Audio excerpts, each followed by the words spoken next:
Hi viewers, welcome to our channel. ప్రస్తుతం మనతో పాటు సీనియర్ జర్నలిస్ట్ దామ బాలాజ్ సార్ వారితో మాట్లాడదాం. నమస్కారం సార్.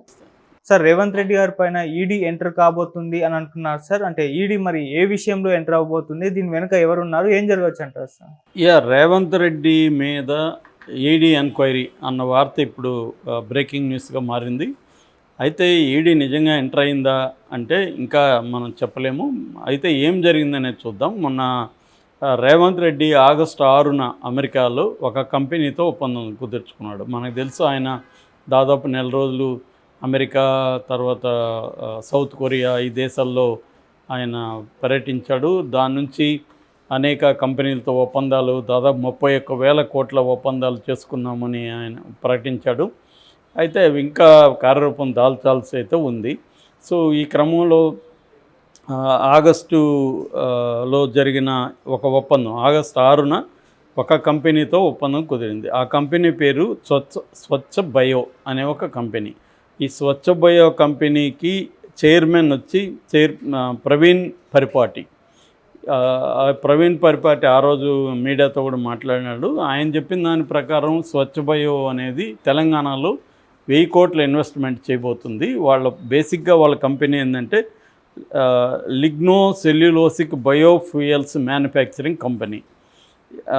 250 కిలోలు పర్ డేకి సెకండ్ జనరేషన్ బయోఫ్యూయల్ ప్లాంట్ను అక్కడ పెట్టబోతుంది. బయోఫ్యూయల్స్ ద్వారా ఏమవుతుందంటే సస్టైనబుల్ ఎనర్జీని, తర్వాత ఎకో ఫ్రెండ్లీ ఎనర్జీని, ఇప్పుడంతా కూడా మనకు గ్రీన్ ఎనర్జీ అనేది బేసిక్ కాన్సెప్ట్. అంటే ఎన్విరాన్మెంటల్ ఫ్రెండ్లీగా ఉండాలి, ఎకో ఫ్రెండ్లీగా ఉండాలి. ఎనర్జీ ప్రొడక్షన్ అనేది ఇవాళ వరల్డ్ వైడ్గా కూడా ఎవాల్వ్ అవుతున్న కాన్సెప్ట్. ఎందుకంటే ఎనర్జీ ప్రొడక్షన్, డిస్ట్రిబ్యూషన్లో ఎన్విరాన్మెంట్ పాడవుతుందనేది ఆందోళన కలిగిస్తుంది. కాబట్టి గ్రీన్ ఎనర్జీ అంటారు ఓవరాల్గా. ఇలాంటిగా బయోఫ్యూయల్ని ఈ కంపెనీ చేస్తుందన్నమాట. సో ఈ కంపెనీ ఇంకొక ఇంటర్నేషనల్ కంపెనీతో కూడా టైఅప్ అయింది. అది ఇంటర్నేషనల్ ప్లాంట్ సుగానిట్ బయో రెన్యూవబుల్స్ అనే ఇంకొక కంపెనీతో ఈ స్వచ్ఛ బయో కంపెనీ టైఅప్ అయ్యి రోజుకి 250 కిలోలు సెకండ్ జనరేషన్ బయోఫ్యూయల్స్ని తయారు చేసే ప్లాంట్ ఫస్ట్ పెట్టబోతున్నాం. ఫస్ట్ పేజీలో 1000 కోట్లు ఇన్వెస్ట్మెంట్ ఉంటుంది. ఇందులో ప్లాంట్లో 250 మంది పనిచేస్తారు. ప్లాంట్ తర్వాత దీని డిస్ట్రిబ్యూషన్ కావచ్చు, ఇతర సపోర్టివ్ వర్క్స్లో ఇంకొక 250 మంది, అంటే 500 మందికి ఉద్యోగాలు దీనివల్ల వస్తాయి అనేది ఈ ప్రవీణ్ పరిపాటి ఆ రోజు అనౌన్స్ చేశాడు. సో ఈ ఓవరాల్గా బయో సెల్యులార్ బయోఫ్యూయల్ ప్లాంట్ని పెట్టబోతున్నారు అనేది బేసిక్గా కాన్సెప్ట్. అయితే ఇప్పుడు ఆ రోజే నమస్తే తెలంగాణ కూడా డీటెయిల్గా రాసింది. అసలు ఈ స్వచ్ఛ బయో అనే కంపెనీ గతంలో ఏమీ చేసినట్లేదు, ఇది మొన్ననే ఏర్పడింది. దీని బేసిక్ అడ్రస్ కూడా జూబ్లీహిల్స్లో ఉంది. ఇది షెల్ కంపెనీ మాత్రమే. ఈ కంపెనీలో రేవంత్ రెడ్డి వాళ్ళ బ్రదరు అనుముల జగదీశ్వర్ రెడ్డి డైరెక్టర్గా ఉన్నాడు. ఇది ఒక రకమైన క్విడ్ ప్రోకో, అంటే మీరు ఇక్కడ పెట్టుబడులు పెట్టండి, మేము మీకు హెల్ప్ చేస్తాం, దానికి వాటాగా మా ఓన్ని మీరు డైరెక్టర్గా పెట్టుకోండి అన్న ఇది కనిపిస్తూ ఉంది. అంటే ఇప్పుడు ఏమైందంటే లీగల్గా అనేక హర్డిల్స్ పెరిగాయి కరప్షన్కి. అందువల్ల ఇప్పుడు కొత్త మెథడ్లు కనిపెట్టారు కరప్షన్ బ్యాచ్ పొలిటీషియన్స్.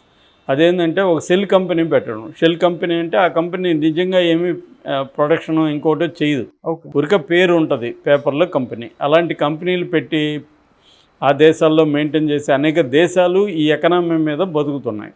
ముఖ్యంగా విర్జిన్ ఐలాండ్స్, బ్రిటిషు, అమెరికాలో కొన్ని రాష్ట్రాలు షెల్ కంపెనీలని పెట్టడం అనేది ఈజీ. కొన్నిసార్లు అయితే మనం అక్కడికి వెళ్ళాల్సిన అవసరం లేదు. అక్కడేదో ఒక ఏజెంట్ కంపెనీ ఉంటుంది, వాళ్ళకి డబ్బులు ఇస్తే మొత్తం ఇక్కడ నుంచో మనం ఆన్లైన్లోనే కంపెనీ పెట్టేయచ్చు. నిమిషాల్లో మనం ఒక కంపెనీ ఫామ్ చేసి ఆ కంపెనీకి డబ్బులు వెళ్ళిపోతాయి.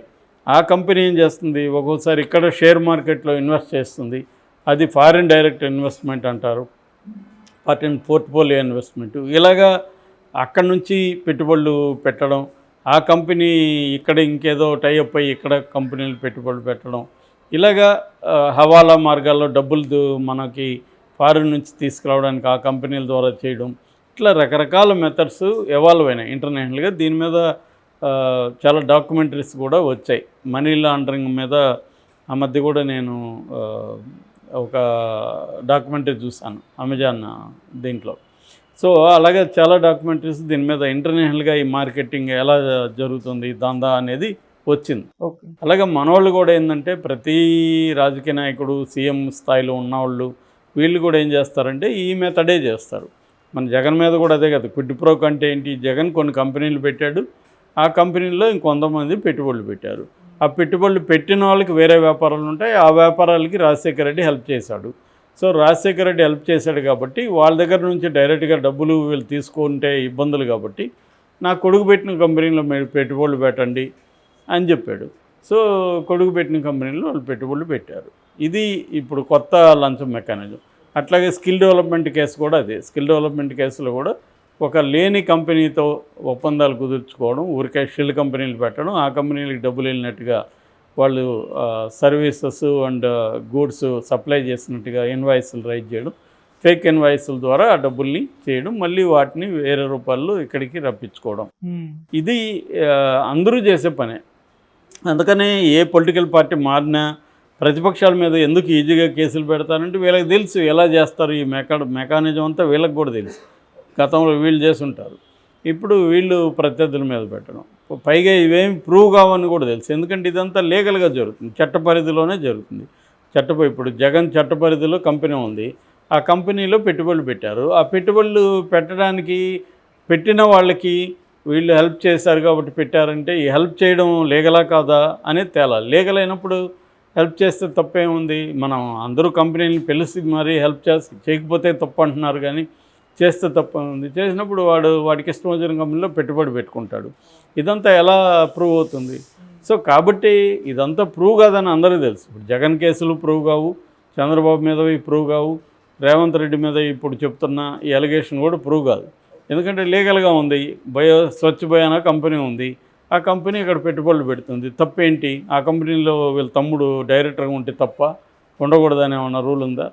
కాబట్టి ఇది జరుగుతుంది. అయితే ఇప్పుడు ఈడీ ప్రస్తావన ఎందుకు వచ్చిందంటే, ఈడీ ఎంటర్ కాలేదు, కానీ బీఆర్ఎస్ అధికార ప్రతినిధి మన్నె క్రిషాంక్ ఆయన నిన్న ఢిల్లీలో వెళ్ళి ఎన్ఫోర్స్మెంట్ డైరెక్టరేట్ ఆఫీస్కి వెళ్ళి తను ఒక డీటెయిల్గా రిపోర్టు సబ్మిట్ చేశాడు, కంప్లైంట్ ఇచ్చాడు.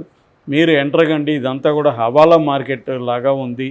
రేవంత్ రెడ్డి మీద, వాళ్ళ తమ్ముడు జగదీశ్వర్ రెడ్డి మీద, ఈ ప్రవీణ్ పరిపాటి వీళ్ళ మీద అంతా కూడా మీరు నిఘా పెట్టి ఎంక్వైరీ చేయండి, వీళ్ళని పిలిపించండి, ఎంక్వైరీ చేయండి అనేది ఆయన నిన్న పెట్టాడు, ఢిల్లీలో రిలీజ్ చేశాడు. ఇప్పుడు ఒక వార్త వైరల్ ఏమవుతుందంటే, బీఆర్ఎస్ బీజేపీలో కలవబోతుంది కాబట్టి బీఆర్ఎస్ బీజేపీ కలిసి ఈ ప్లాన్ చేస్తున్నాయా అంటే, రేవంత్ రెడ్డి మీద ఈడీ సిబిఐ కేసులు పెట్టి రేవంత్ రెడ్డిని కంట్రోల్లో పెట్టుకోవడానికి బీజేపీ పన్నాగమా అని. ఎందుకంటే వాళ్ళు ప్రత్యర్థి పార్టీలో ఉండే సీఎంలు కూడా తమ కంట్రోల్లో పెట్టుకోవడానికి బీజేపీ ట్రై చేస్తుంది. సో ఆ యాంగిల్లో వీళ్ళు వెళ్తున్నారా? రేవంత్ రెడ్డికి కూడా ఈ భయాన్ని పెట్టి, ఇప్పుడు ఎట్లాగైతే జగన్ని తమ కంట్రోల్లో 5 ఏళ్ళు పెట్టుకున్నారు, జగన్ మీద కేసులు కత్తుల్లాగా వేలాడదీసి అవి ఎప్పుడైనా దిగచ్చు కాబట్టి ఎప్పుడు బెయిల్ క్యాన్సిల్ అయినా జగన్ జైలుకి వెళ్ళాలి. అందువల్ల జగన్ బీజేపీకి యాంటీగా ఒక నోరు విప్పి మాట్లాడే పరిస్థితి లేదు. బీజేపీ ఏ బిల్లు పెట్టినా అక్కడ బేషరతుగా మద్దతు ఇచ్చాడు. అదే మెథడ్లో ఇప్పుడు రేవంత్ రెడ్డిని కూడా బీజేపీ కంట్రోల్లో పెట్టుకోవడానికి బీఆర్ఎస్ని ఉపయోగించుకొని బీఆర్ఎస్ ద్వారా కంప్లైంట్లు ఇప్పించి దీంట్లో రేవంత్ రెడ్డి మీద ఈడీ ఎంట్రైట్గా చేసుకుంటే రేవంత్ రెడ్డి మీద కూడా కేసులు ఉంటాయి. రేపు పొద్దున్న రేవంత్ రెడ్డి కూడా పిఎంఎల్ఏ చట్టం కింద రేపు అరెస్ట్ అవ్వచ్చు, లేదా కేసులు ఉంటాయి. ఇప్పుడు డీకే శివకుమార్ మీద కేసులు ఉన్నాయి, ఆల్రెడీ కేజ్రీవాల్ జైల్లో ఉన్నాడు. మన జార్ఖండ్ మాజీ ముఖ్యమంత్రి మళ్ళీ ఆయన ముఖ్యమంత్రి హేమంత్ సోరెన్, ఆయన్ని జైల్లో పెట్టారు. ఉప ముఖ్యమంత్రి మనీష్ సిసోడియా 17 నెలలు జైల్లో పెట్టారు. ఇలాగా వాళ్ళు ఏంటంటే రాజకీయంగా వేధింపులు అనేవి బీజేపీ చేయడం అనేది వెరీ వెరీ కామన్. ఆ యాంగిల్లో రేవంత్ రెడ్డిని కూడా కొంత కంట్రోల్లో పెట్టుకోవడానికి బీజేపీ ట్రై చేస్తుందా అనేది ఒక వెర్షను. ఆల్రెడీ కేటీఆర్ వీళ్ళు రేవంత్ రెడ్డి మళ్ళొక షిండే అవుతాడు, కాంగ్రెస్ని చీల్చి బీజేపీతో కలిసి గవర్నమెంట్ ఫామ్ చేస్తాడని కూడా ఇప్పటి నుంచి చెబుతున్నారు. సో ఏదేమైనా రేవంత్ రెడ్డిని కంట్రోల్లో పెట్టుకోవడానికి బీఆర్ఎస్ ద్వారా బీజేపీని ఈడీని రంగంలోకి దించే పరిస్థితి అయితే కనిపిస్తుంది.